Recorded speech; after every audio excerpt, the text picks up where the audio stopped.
सभी का स्वागत है हमारे channel from my book shelf में। अगर आप चैनल पर नए आए हैं तो चैनल को सब्सक्राइब कर लें, वीडियो को लाइक कर दें और कहानी को लास्ट तक पूरा सुनें। आज हम सुनेंगे मुंशी प्रेमचंद जी की कहानी गुप्तधन। बाबू हरिदास का ईंटों का पजावा शहर से मिला हुआ था। आसपास के देहातों से सैकड़ों स्त्री पुरुष लड़के नित्य आते और पजावे से ईंटें सिर पर उठाकर कतारों से सजाते। एक आदमी पजावे के पास एक टोकरी में कौड़ियाँ लिए बैठा रहता था। मजदूरों को ईंटों की संख्या के हिसाब से कौड़ियाँ बांटता। ईंटें जितनी ही ज़्यादा होती उतनी ही ज़्यादा कौड़ियाँ मिलती। इस लोभ से बहुत से मजदूर बूते के बाहर काम करते। वृद्धों और बालकों को ईंटों के बोझ से अकड़े हुए देखना बहुत करुणाजनक दृश्य था। कभी कभी बाबू हरिदास स्वयं आकर कौड़ी वाले के पास बैठ जाते और ईंटें लादने के लिए प्रोत्साहित करते। ये दृश्य तब और भी दारुण हो जाता था जब ईंटों की कोई असाधारण आवश्यकता आ पड़ती। उसमें मजूरी दूनी कर दी जाती और मजूर लोग अपनी सामर्थ्य से दूनी ईंटें लेकर चलते। एक एक पग उठना कठिन हो जाता। उन्हें सिर से पैर तक पसीने में डूबे पजावे की राख चढ़ाए ईंटों का एक पहाड़ सिर पर रखे बोझ से दबे देखकर ऐसा जान पड़ता था मानो लोभ का भूत उन्हें जमीन पर पटक कर उनके सिर सवार हो गया है। सबसे करुण दशा एक छोटे लड़के की थी जो सदैव अपनी अवस्था के लड़कों से दुगनी ईंटें उठाता और सारे दिन अविश्रांत परिश्रम और धैर्य के साथ अपने काम में लगा रहता। उसके मुख पर दीनता छाई रहती थी। उसका शरीर इतना क्रश और दुर्बल था कि उसे देखकर दया आ जाती थी। और लड़के बनिए की दुकान से गुड़ लाकर खाते। कोई सड़क पर जाने वालों इक्को और हवा गाड़ियों की बहार देखता और कोई व्यक्तिगत संग्राम में अपनी जिह्वा और बाहु के जौहर दिखाता। लेकिन इस गरीब लड़के को अपने काम से काम था। उसमें लड़कपन की न चंचलता थी, न शरारत, न खिलाड़ीपन, यहाँ तक कि उसके होठों पर कभी हंसी भी न आती थी। बाबू हरिदास को उसकी दशा पर दया आती। कभी कभी कौड़ी वाले को इशारा करते कि उसे हिसाब से अधिक कौड़ियाँ दे दो। कभी कभी वे उसे कुछ खाने को दे देते। एक दिन उन्होंने उस लड़के को बुलाकर अपने पास बैठाया और उसके समाचार पूछने लगे। ज्ञात हुआ कि उसका घर पास ही के गांव में है। घर में एक वृद्धा माता के सिवा कोई नहीं है और वह वृद्धा भी किसी पुराने रोग से ग्रस्त रहती है। घर का सारा भार इसी लड़के के सिर था। कोई उसे रोटियां बनाकर देने वाला भी न था। शाम को जाता तो अपने हाथों से रोटियां बनाता और अपनी माँ को खिलाता था। जाति का ठाकुर था। किसी समय उसका धन धान्य संपन्न था। लेन देन होता था और शक्कर का कारखाना चलता था। कुछ जमीन भी थी, किंतु भाइयों और स्पर्धा और विदेश ने उसे इतनी हीनावस्था को पहुंचा दिया कि अब रोटियों के लाले थे। लड़के का नाम मगन सिंह था। हरिदास ने पूछा, गांव वाले तुम्हारी कुछ मदद नहीं करते? मगन, वाह, उनका वश चले तो मुझे मार डालें। समझते हैं कि मेरे घर में रुपए गड़े हैं। हरिदास ने उत्सुकता से पूछा, पुराना घराना है, कुछ ना कुछ तो होगा ही। तुम्हारी माँ ने इस विषय में तुमसे कुछ नहीं कहा? मगन, बाबूजी नहीं, एक पैसा भी नहीं। रुपए होते तो अम्मा इतनी तकलीफ क्यों उठाती? बाबू हरिदास मगन सिंह से इतने प्रसन्न हुए कि मजूरों की श्रेणी से उठाकर अपने नौकरों में रख लिया। उसे कौड़ियाँ बांटने का काम दिया और पजावे में मुंशी को ताकीद कर दी कि इसे कुछ पढ़ना लिखना सिखाइए। अनाथ के भाग्य जाग उठे। मगन सिंह बड़ा कर्तव्यशील और चतुर लड़का था। उसे कभी देर न होती, कभी नागा न होता। थोड़े ही दिनों में उसने बाबू साहब का विश्वास प्राप्त कर लिया। लिखने पढ़ने में भी कुशल हो गया। बरसात के दिन थे। पजावे में पानी भरा हुआ था। कारोबार बंद था। मगन सिंह 3 दिनों से गैर हाजिर था। हरिदास को चिंता हुई, क्या बात है, कहीं बीमार तो नहीं हो गया, कोई दुर्घटना तो नहीं हो गई। कई आदमियों से पूछताछ की पर कुछ पता न चला। चौथे दिन पूछते पूछते मगन सिंह के घर पहुंचे। घर क्या था, पुरानी समृद्धि का ध्वंसावशेष मात्र था। उनकी आवाज सुनते ही मगन सिंह बाहर निकल आया। हरिदास ने पूछा, कई दिन से आए क्यों नहीं, माता का क्या हाल है? मगन सिंह ने अवरुद्ध कंठ से उत्तर दिया, अम्मा आजकल बहुत बीमार है, कहती हैं अब न बचूंगी। कई बार आपको बुलाने के लिए मुझसे कह चुकी है, पर मैं संकोच के मारे आपके पास न आता था। अब आप सौभाग्य से आ गए हैं तो जरा चलकर उसे देख लीजिए, उसकी लालसा भी पूरी हो जाए। हरिदास भीतर गए। सारा घर भौतिक निस्सारता का परिचायक था। सुर्खी कंकड़ ईंटों के ढेर चारों ओर पड़े थे। विनाश का प्रत्यक्ष स्वरूप था। केवल 2 कोठरियां गुजर करने लायक थीं। मगन सिंह ने एक कोठरी की ओर इन्हें इशारे से बताया। हरिदास भीतर गए तो देखा कि वृद्धा एक सड़े हुए काठ के टुकड़े पर पड़ी कराह रही है। उनकी आहट पाते ही आंखें खोली और अनुमान से पहचान गई। बोली, आप आ गए, बड़ी दया की। आपके दर्शनों की बड़ी अभिलाषा थी। मेरे अनाथ बालक के नाथ अब आप ही हैं। जैसे आपने अब तक उसकी रक्षा की है, वह निगाह उस पर सदैव बनाए रखिएगा। मेरी विपत्ति के दिन पूरे हो गए। इस मिट्टी को पार लगा दीजिएगा। एक दिन घर में लक्ष्मी का वास था। अदिन आए तो उन्होंने भी आंखें फेर ली। पुरखों ने इसी दिन के लिए कुछ थाती धरती माता को सौंप दी थी। उसका बीजक बड़े यत्न से रखा था, पर बहुत दिनों से उसका कहीं पता न लगता था। मगन के पिता ने बहुत खोजा पर न पा सके, नहीं तो हमारी दशा इतनी हीन न होती। आज 3 दिन हुए मुझे वह बीजक आप ही आप रद्दी कागजों में मिल गया। तब से उसे छिपा कर रखे हूँ। मगन बाहर है। मेरे सिरहाने जो बंदूक रखी है उसी में वह बीजक है। उसमें सब बातें लिखी हैं। उसी से ठिकाने का भी पता चलेगा। अवसर मिले तो उसे खुदवा डालिएगा, मगन को दे दीजिएगा।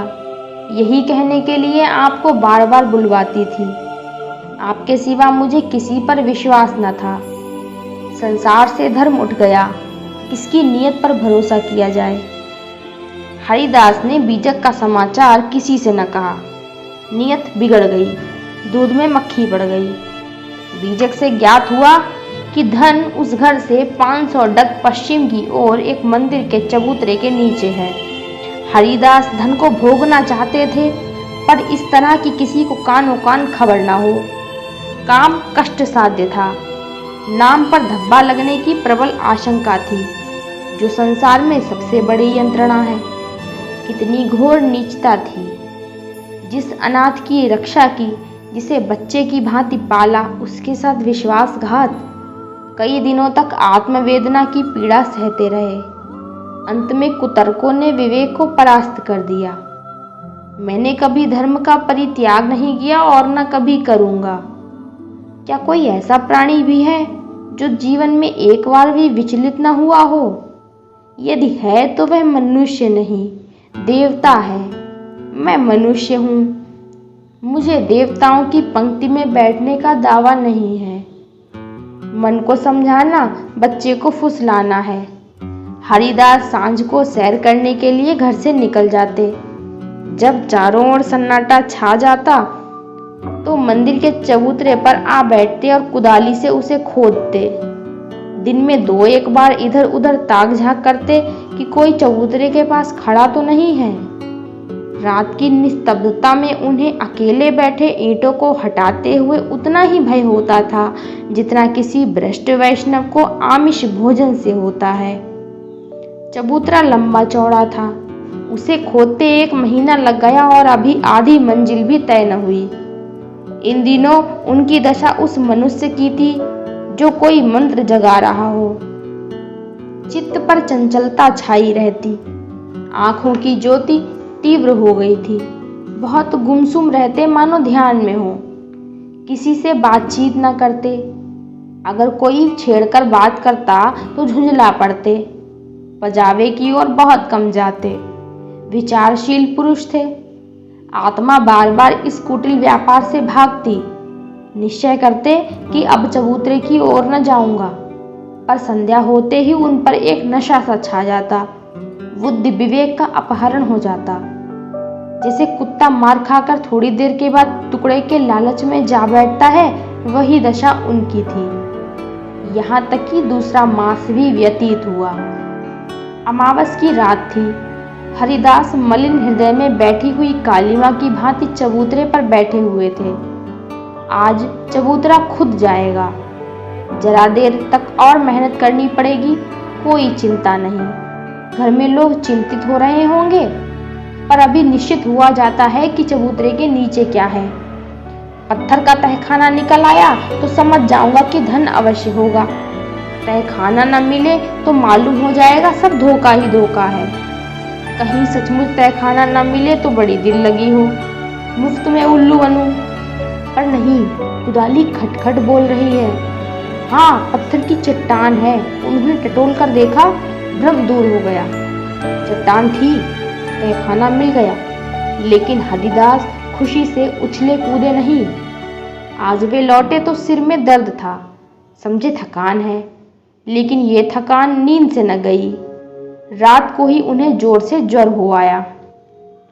3 दिन तक ज्वर में पड़े रहे। किसी दवा से फायदा न हुआ। इस रुग्णावस्था में हरिदास को बार बार भ्रम होता था, कहीं यह मेरी तृष्णा का दंड तो नहीं। जी में आता था मगन सिंह को बीजक दे दूं और क्षमा की याचना करूं, पर भंडाफोड़ होने का भय मुंह बंद कर देता था। न जाने ईसा के अनुयायी अपने पादरियों के सम्मुख कैसे अपने जीवन भर के पापों की कथा सुनाया करते थे। हरिदास की मृत्यु के पीछे यह बीजक उनके सुपुत्र प्रभुदास के हाथ लगा। बीजक मगन सिंह के पुरखों का लिखा हुआ है, इसमें लेश मात्र भी संदेह नहीं था। लेकिन उन्होंने सोचा पिताजी ने कुछ सोचकर ही इस मार्ग पर कदम रखा होगा। वे कितने नीतिपरायण, कितने सत्यवादी पुरुष थे। उनकी नीयत पर कभी किसी को संदेह नहीं हुआ। जब उन्होंने इस आचार को घृणित नहीं समझा तो मेरी क्या गिनती है। कहीं यह धन हाथ आ जाए तो कितने सुख से जीवन व्यतीत हो। शहर के रईसों को दिखा दूं कि धन का सदुपयोग क्यों कर होना चाहिए। बड़े बड़ों का सिर नीचा कर दूं, कोई आंखें न मिला सके। इरादा पक्का हो गया। शाम होते ही वे घर से बाहर निकले। वही समय था, वही चौकन्नी आंखें थी और वही तेज कुदाली थी। ऐसा ज्ञात होता था कि मानो हरिदास की आत्मा इस नए वेश में अपना काम कर रही है। चबूतरे का धरातल पहले ही खुद चुका था। अब संगीन तहखाना था। जोड़ों को हटाना कठिन था। पुराने जमाने का पक्का मसाला था। कुल्हाड़ी उचट उचट कर लौट आती थी। कई दिनों में ऊपर की दरारें खुली, लेकिन चट्टानें जरा भी न हिली। तब वह लोहे के छड़ से काम लेने लगे, लेकिन कई दिनों तक जोर लगाने पर भी चट्टानें न खिसकी। सब कुछ अपने ही हाथों करना था। किसी से सहायता न मिल सकती थी। यहाँ तक कि फिर वही अमावस्या की रात आई। रघुदास को जोर लगाते 12 बज गए और चट्टानें भाग्य रेखाओं की भांति अटल थीं। पर आज इस समस्या को हल करना आवश्यक था। कहीं तहखाने पर किसी की निगाह पड़ जाए तो मेरे मन की लालसा मन में ही रह जाए। वह चट्टान पर बैठकर सोचने लगे, क्या करूं? बुद्धि कुछ काम नहीं करती।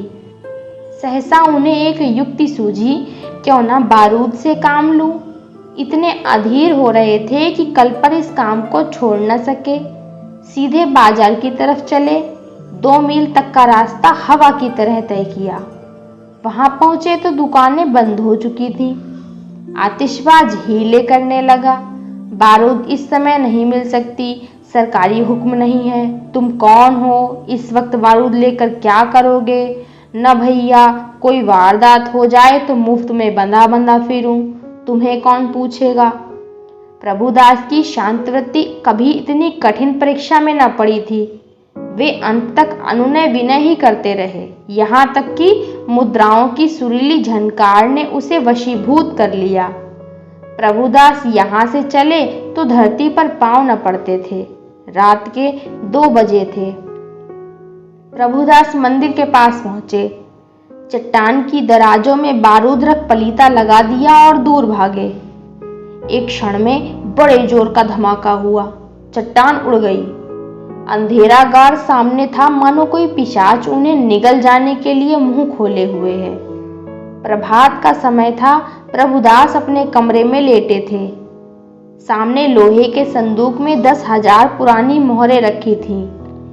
उनकी माता सिरहाने बैठी पंखा जल रही थी। प्रभुदास जुर की ज्वाला से जल रहे थे।